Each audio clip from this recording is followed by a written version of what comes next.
noite. Tal como vos tinha dito, estávamos a acabar a primeira peça deste programa 24 horas. Há minutos, em Nova Iorque, o Ministro dos Negócios Estrangeiros, Durão Barroso, voltava a reagir com aspereza às declarações do Primeiro-Ministro da Austrália. E foi exatamente assim.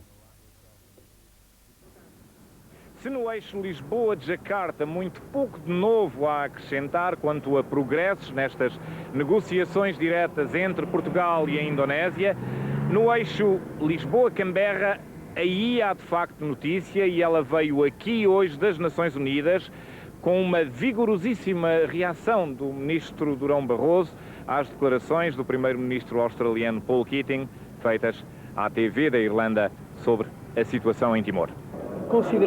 Consideramos essa declaração do Primeiro-Ministro australiano como indigna do Primeiro-Ministro de um país democrático. Essa declaração é profundamente insultuosa, não apenas relativamente à política portuguesa relativamente a Timor-Leste, mas, de uma forma geral, procura insultar os portugueses como povo, com toda a sua história. Achamos inaceitável essa declaração. Já foi instruída a nossa Embaixada em Canberra para apresentar um veemente protesto. Parece-nos estranho que o Primeiro-Ministro australiano tenha ido mesmo mais longe do que os próprios indonésios, que apesar de terem relativamente a nós uma posição completamente oposta, não recorrem com tanta facilidade ao insulto soez e primário a que ele recorreu. Lamentamos profundamente esse tipo de declarações e não podemos deixá-las sem resposta. Sobre as negociações em si, o Ministro Durão Barroso referiu alguns aspectos que refletem uma melhoria de ambiente negocial, mas as divergências de fundo com a Indonésia, essas mantêm-se. Esta reunião decorreu, a meu ver, em ambiente melhor do que as anteriores. De qualquer modo, não houve ainda qualquer discussão de fundo quanto à substância, quanto à questão fundamental. Continuamos a trabalhar sobre aquilo a que se tem vindo a chamar medidas de criação de confiança. O Ministro dos Negócios Estrangeiros da Indonésia corroborou aquilo que o seu homólogo português disse quanto ao conteúdo das negociações, mas não abdicou de nenhuma das tradicionais posições do governo indonésio. Timor é parte da Indonésia. Portugal tinha abandonado o território e ele tinha-se descolonizado por si. O incidente com a Austrália começou há exatamente 24 horas, num programa de televisão da Irlanda chamado Prime Time. O primeiro-ministro australiano tinha dito o seguinte: os portugueses foram totalmente hipócritas. Foram os piores colonialistas que passaram por este canto do mundo e não deixaram nada atrás de si. Mas o melhor é mesmo ver essa parte da entrevista.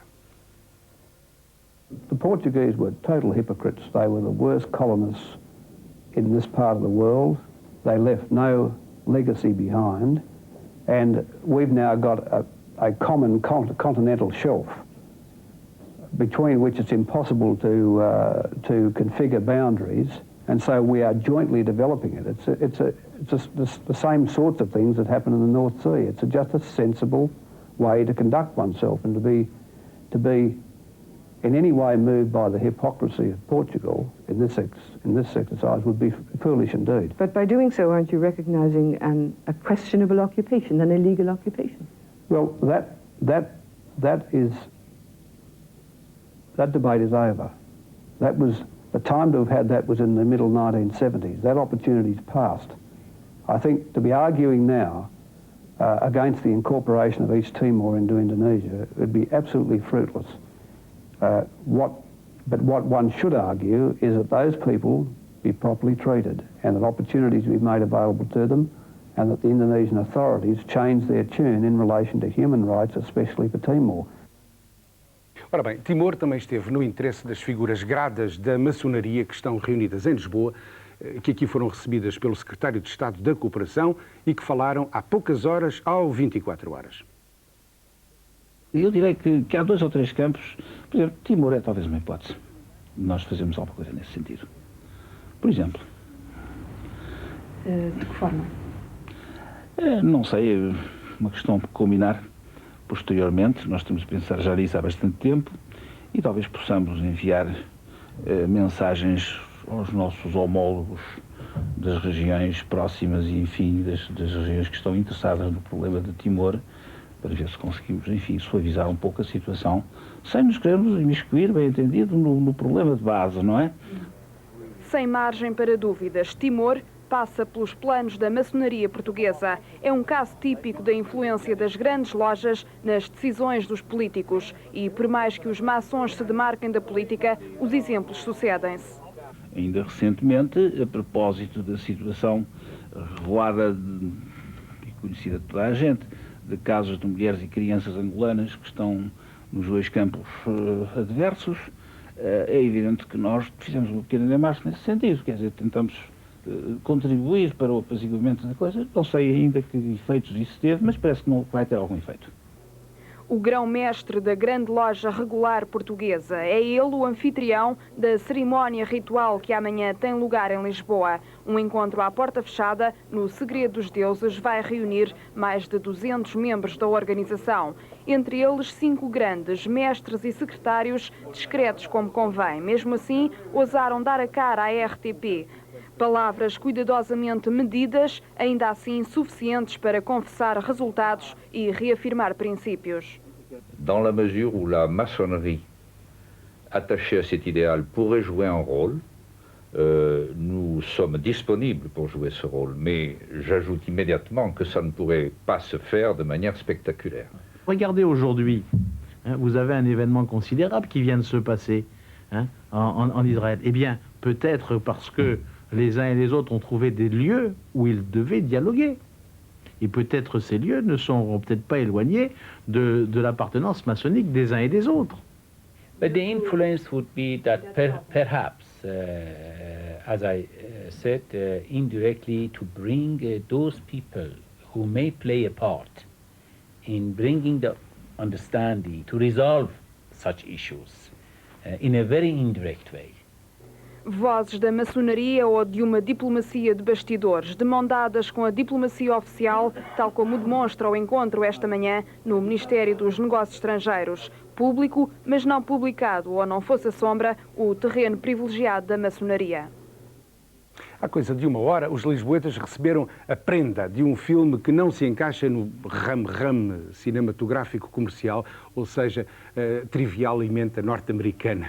Estreou-se no novo Monumental O Puto, de Stephen Frears, o mesmo realizador de Ligações Perigosas. Passa-se na católica Irlanda. É a história de uma gravidez indesejada e, ao contrário de tudo quanto poderia parecer, é uma comédia. Ora, ouçam o que o próprio Frears disse esta noite, em exclusivo ao 24 Horas. Uma rapariga grávida de pai desconhecido num país católico como a Irlanda. Dava para uma tragédia ou um melodrama de fazer chorar as pedrinhas da calçada, mas felizmente deu antes para uma comédia intitulada The Snapper. A palavra significa bastardo, mas em português ficou mais pudicamente o puto. Stephen Frears, autor, por exemplo, de Ligações Perigosas, foi à Irlanda filmar o romance original de Roddy Doyle, autor, por exemplo, de Os Commitments. Uma coisa que gostávamos de saber é como é que ele se escapuliu tão airosamente da tragédia. What I liked was that it wasn't about abortion. And I never, when I was in Dublin, I never saw a priest. But when you say to people, I'm making a film about a pregnant girl in Ireland, they assume it's about abortion. Well, I liked the fact that it celebrated the birth of the child, rather than saw it as a tragic situation. Outra coisa que gostávamos de saber é como é que Frears descobriu aqueles atores que não parecem representar, mas sim estar a viver o seu dia-a-dia habitual, no qual permitiram que o filme tranquilamente se imiscuísse. I cast them so they don't have, so that I believe in them. Once I believe in them, that's the end of it. If I can believe in them, then the audience can believe in them. It was about family life, so you put everybody into the shots and you... Não é para chatear, mas há ainda mais uma coisa que gostávamos de saber. É que a imagem habitual da Irlanda é muito mais taciturna e furtiva do que a do filme. Vultos a conspirar nos bares, a adesão do IRA estampada em cada semblante, catolicismo irascível. Eis a imagem conhecida. Em que é que o filme se baseia para desmentir essa ideia? I think Roddy makes Ireland comprehensible, well, certainly to Alan Parker and to me, so he makes Ireland accessible to people. Whereas another Irish writer might make it more difficult. Ora bem, outra estreia enorme é a que vai acontecer amanhã, aí na sua casa, sentado na cadeira onde está. Vai ser a estreia de uma série que é uma das mais felizes adaptações à televisão de um grande romance português. Falo, obviamente, de Mau Tempo no Canal, de Vitorino Nemésio, pela mão de José Medeiros, o mesmo que fez A Balada do Atlântico, o mesmo que fez O Barco e o Sonho. Boa noite, Ponta Delgada.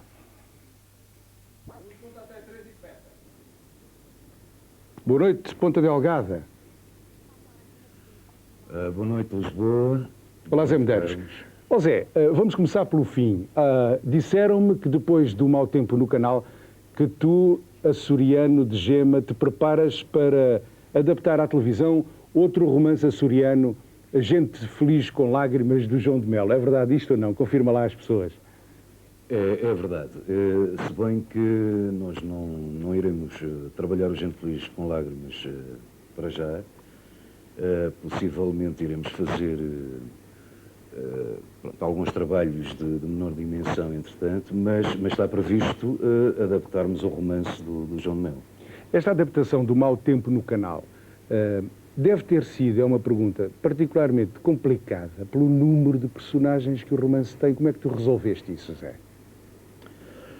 Bom, foi bastante difícil. Eu fiz a adaptação com um amigo meu, o Urbano Petencourt, que aliás é uma pessoa muito entendida nessas questões da literatura, e nomeadamente da obra do Vitorino Nemésio. Foi difícil, também por essa razão, também porque tem muitos personagens, parte dos quais desapareceram na nossa adaptação. Zé, a estreia da série amanhã aqui no Canal 1 foi precedida pela estreia aí nos Açores. Como é que os açorianos receberam? Bom, eu penso que, como sempre, houve pessoas que se identificaram com o trabalho e que gostaram bastante, e outras pessoas que eu penso que terão gostado menos. Mas isso, aliás, já aconteceu com os nossos trabalhos anteriores. E tu, gostaste? Bom, eu não estou satisfeito com o trabalho, mas estou contente. Foi um trabalho muito duro, foi um trabalho de equipa, porque demorou muito tempo, foi um trabalho muito intenso com a minha equipa e com um grupo de atores com quem eu gostei muito de trabalhar. E foi uma experiência difícil, mas foi uma experiência boa. Vamos de seguida ver algumas imagens em estreia do Mau Tempo no Canal, aqui, e desde já, outra vez, boa noite, Ponta Delgada. Obrigado, Zé Medeiros.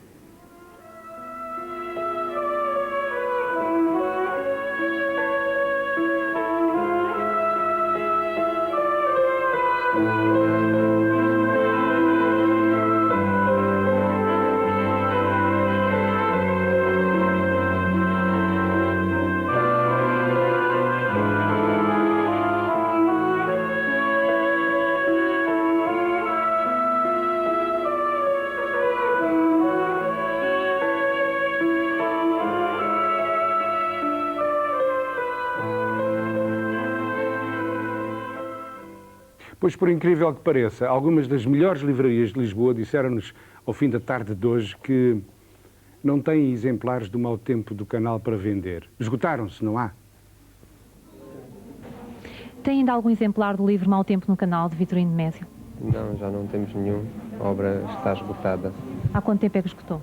Esgotou em 91, penso que antes do Natal de 91. 3, 4 anos, sensivelmente 4 anos. Mau Tempo no Canal não está de facto disponível em Lisboa, nas livrarias onde hoje o fomos procurar. Já desapareceu das lojas há 2, 3 ou mais anos. Uma nova edição do livro não se sabe quando, nem sequer se existirá. Talvez uma reedição da imprensa nacional. Outras obras de Vitorino Nemésio também não se encontram. E o mais curioso, quem quiser ler Mau Tempo no Canal pode fazê-lo, mas só se for em francês. É que deste autor português, o que encontramos numa das livrarias da capital foi só e apenas uma edição francesa daquela obra. Pois muito bem, se tudo está a correr bem neste preciso momento, isto são 9 minutos para 1 da manhã, o Padrão dos Descobrimentos aqui em Lisboa está com gente interessada na exposição de pintura que a Amnistia Internacional organizou com a boa vontade de um grupo de artistas. Vamos para lá em direto. Boa noite, Helena Balsa. Aqui no padrão dos descobrimentos, a Amnistia Internacional pretendeu, utilizando a linguagem das artes plásticas, do teatro, do cinema, da música, falar do seu projeto. E fez um apelo a 20 artistas plásticos que responderam e o resultado é esta exposição que se estende por este piso onde nos encontramos e por um núcleo no terceiro piso com esculturas belíssimas de Rui Sanches, fotografias de Jorge Mulder e desenhos de Miguel Branco, que está aqui connosco. Nós temos imagens dessa exposição que vos vamos mostrar.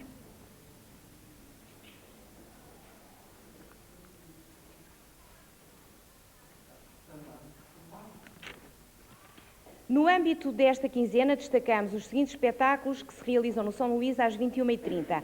Amanhã, Companhia de Teatro Bando. Quarta-feira, concerto de Maria João Pires. Quinta, Pedro Madaleno e Ficções. Pilar, no dia 29. Aldara Bizarro, no dia 30. O debate sobre direitos humanos realizar-se-á nos dias 24 e 25. E na Cinemateca vai decorrer um ciclo que se inicia na próxima segunda-feira e decorrerá até 2 de outubro. Estamos a ver a escultura de Rui Sanches. Os artistas plásticos, penso que reagiram muito bem a este apelo da Amnistia Internacional. Todos os artistas que temos contactado até agora têm sempre apoiado muito a Amnistia Internacional, temos tido sempre respostas muito receptivas.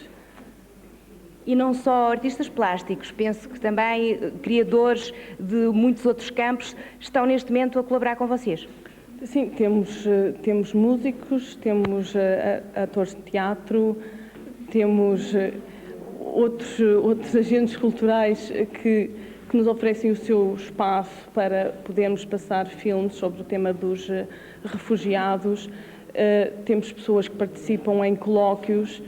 Portanto, há uma série de coisas que estão a acontecer e que pessoas que estão gratuitamente e por gostar dos direitos humanos e do trabalho da Amnistia Internacional que participam connosco nesta quinzena. Marta, a verdade é que este trabalho da Amnistia é uma forma de lutar contra a desumanização crescente que nós observamos um pouco por toda a parte. É verdade, nós queremos dar de volta ao ser humano o seu real valor, porque eu penso que se tem, no tipo de sociedade em que vivemos, se tem esquecido cada vez mais o valor do elemento humano e por isso é que acontecem as violações de direitos humanos que nós vemos por todo o lado, as torturas, a pena de morte, as execuções extrajudiciais, tudo isso que acontece. Portanto, eu acho que nós cada vez mais estamos a dar pouco valor ao que é realmente ser humano. Miguel, os seus desenhos não foram feitos expressamente para esta mostra e, contudo, eles adequam-se perfeitamente. Pois, quer dizer, não são ilustrações do tema da Amnistia, tal como não são as esculturas do Rui Sanches, nem as fotografias do Jorge Mulder. No entanto, nós tentámos que fosse, que o conjunto das obras que está exposto, de alguma maneira, se articulasse com o acontecimento e também que se articulasse com o espaço. Houve um entendimento de todos esses fatores. E pronto, é isso. Um espaço de grande beleza que aguarda o convite para ser visitado. Carlos. Obrigado, Helena. Vítor Nogueira, muito rapidamente, porque estamos já a aproximar-nos do fim, a Amnistia, como é que interpretou esta discussão que houve em Portugal quanto à lei do asilo? Nós participámos, pronunciámos logo que apareceu o primeiro projeto da lei do asilo. Como é que interpretou a conclusão? Continua a ter limitações em relação a algumas das nossas questões. De facto, existe em toda a Europa uma restrição do direito de asilo, há uma limitação do direito de asilo por razões humanitárias, há dificuldades no acesso ao asilo e o Governo, quando procura distinguir os refugiados ou as pessoas que procuram asilo por razões económicas daqueles que buscam asilo, deve procurar fazer isto sem que as situações de direitos humanos possam ser atingidas ou tocadas. E, de facto, não existem garantias suficientes. Significa, em termos puros, estão insatisfeitos com o resultado final? Ainda estamos insatisfeitos com o resultado final e preocupa-nos porque em toda a Europa isto é uma tendência que está a avançar. A de limitação do direito de asilo que decorre dos acordos de Schengen. Mas se vai de facto haver alterações em termos de legislação nesta matéria, seria desejável que ela continuasse a respeitar os direitos humanos em toda a Europa. Vítor Nogueira, no apontamento sobre a Amnistia Internacional, e chegou a altura de ir ao Porto de espreitar o Porto nesta noite. José Cruz, entra lá, se faz favor. Entro com muito boa vontade. Carlos, estou no Pinguim Bar. Não é preto e branco, é cores. E estou aqui porque é um espaço, de facto, de animação da cidade do Porto, um espaço que já ganhou uma clientela muito própria, e para falar do Pinguim Bar, nada melhor do que um dos sócios desta casa. Hoje era previsto haver aqui, foi o que nos disseram, fomos todos enganados, um espaço de jazz. Isto é só para o fim de semana? Sim, houve uma grande confusão. Realmente, para a semana é que vem cá o Estelecto, que não é propriamente jazz, é uma banda de vanguarda. Claro.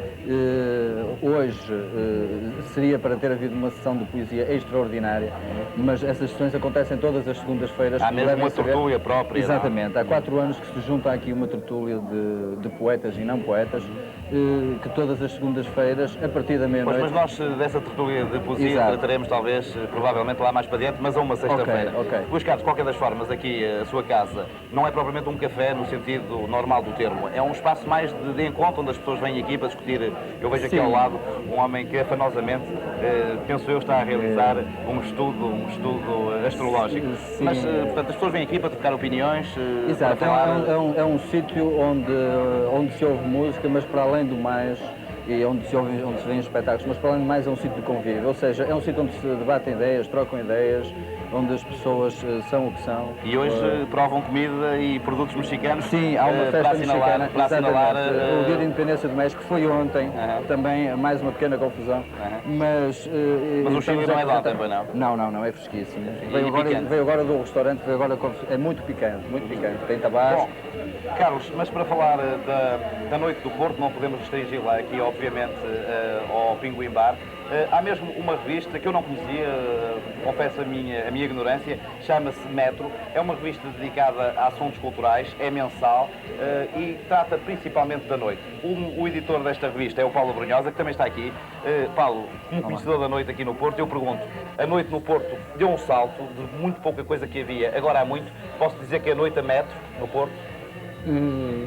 Bom, se tiveres em linha de conta digamos, o 25 de Abril, do 25 de Abril para cá, a noite evidentemente que deu um salto muito grande, não é?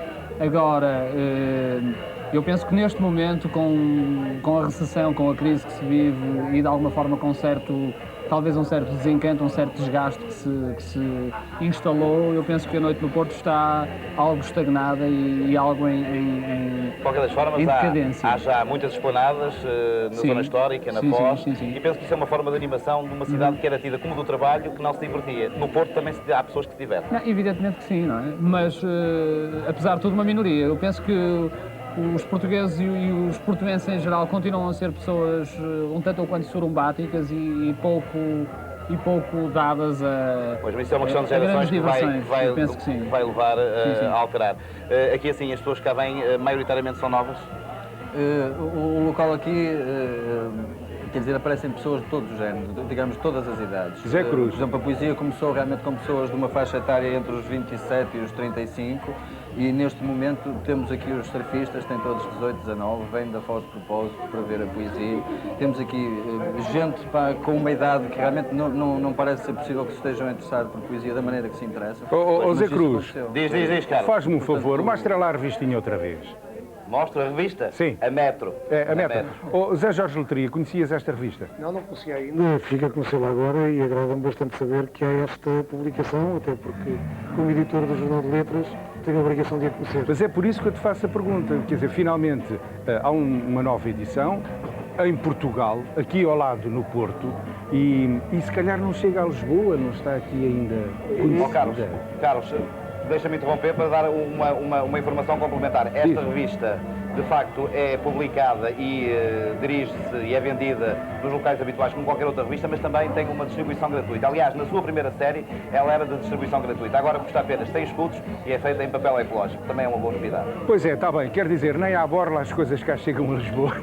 Olha, Zé, muito obrigado pela vossa participação. Um abraço aí para o Porto e até muito breve para uma próxima tertúlia no Porto. Sim, com poesia dessa vez. Com poesia. Estamos quase na hora do filme que vem aí. Só uns instantes para mais esta boa nova. Enquanto em Paris, esta noite, Georges Mulder mostra as suas espantosas fotografias no Centro Pompidou. Abre na Hungria, esta noite também, outra exposição de outro fotógrafo português, Eduardo Gageiro. 60 trabalhos de reportagem de um homem que tem um horror de prémios internacionais e nacionais. Quantos, Eduardo? No total são 300, mas medalhas de ouro e grandes prémios são 96. E tu tens 300 e quantos anos de idade? 1000.